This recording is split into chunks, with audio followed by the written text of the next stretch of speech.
Hello all. Hindi big boss முடிஞ்ச உடனே எல்லாருமே வெயிட் பண்ணுற விஷயம் தான் பிக் பாஸ் ரீயூனியன். பழைய கண்டஸ்டன்ஸ்லாம் வந்து எப்போ கேதர் ஆகுவாங்க, ஸோ எப்போ அவங்களெல்லாம் பார்க்கலான்னு சொல்லிட்டு பிக் பாஸ் ஃபேன்ஸ்லாம் வந்து ஈகர்ல வெயிட் பண்ணிட்டு இருப்பாங்க இல்லையா. கரண் வந்து இப்போ அனௌன்ஸ் பண்ணியிருக்காரு, நாங்கள் வந்து மீட் பண்ண போகிறோம்னு சொல்லிட்டு. ஸோ இதில் யாரெல்லாம் கலந்துப்பாங்கன்னு சொல்லிட்டு இன்னும் கன்ஃபார்ம் ஆகலை. இன்னொரு சைடு என்னன்னு பார்த்தீங்கன்னா, கரண்க்கும் சிம்முக்கும் பார்ட்டியோ பார்ட்டி.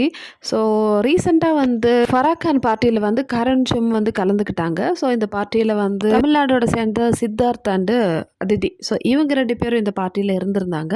ஸோ சிம், கரண், அதே மாதிரி சித்தார்த், அதிதி, ஃபராக்கான், இந்த மாதிரி நிறைய செலிபிரிட்டிஸ் வந்து இந்த பார்ட்டிக்கெலாம் வந்து ஜாயின் பண்ணியிருந்தாங்க. பிக் பாஸ் முடிஞ்சதோடு கூடி கரணுக்கும் சிம்முக்கும் நிறைய ஆப்பர்ச்சுனிட்டிஸ் வெயிட் பண்ணிட்டு இருக்கு.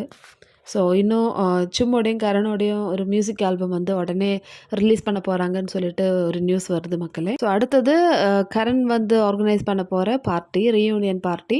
ஸோ இதில் வந்து நான் கலந்துக்க போகிறேன் கண்டிப்பாக அப்படின்னு சொல்லிட்டு திக்விஜய் வந்து அனௌன்ஸ் பண்ணியிருக்காரு. ஸோ மீதி யாரெல்லாம் வருவாங்க, நம்ம ஸ்ருதிகா வருவாங்களா, இல்லை விவின் வருவாங்களா அப்படின்னு சொல்லிட்டு நமக்கு தெரியாது, வெயிட் பண்ணி தான் பார்க்கணும். ஸோ திக்விஜய் வந்து கன்ஃபார்மாக வரப்போகிறான்னு சொல்லியிருக்காரு. ஸ்ருதிகா சைட்லேருந்து எந்த கன்ஃபர்மேஷனும் கிடைக்கல.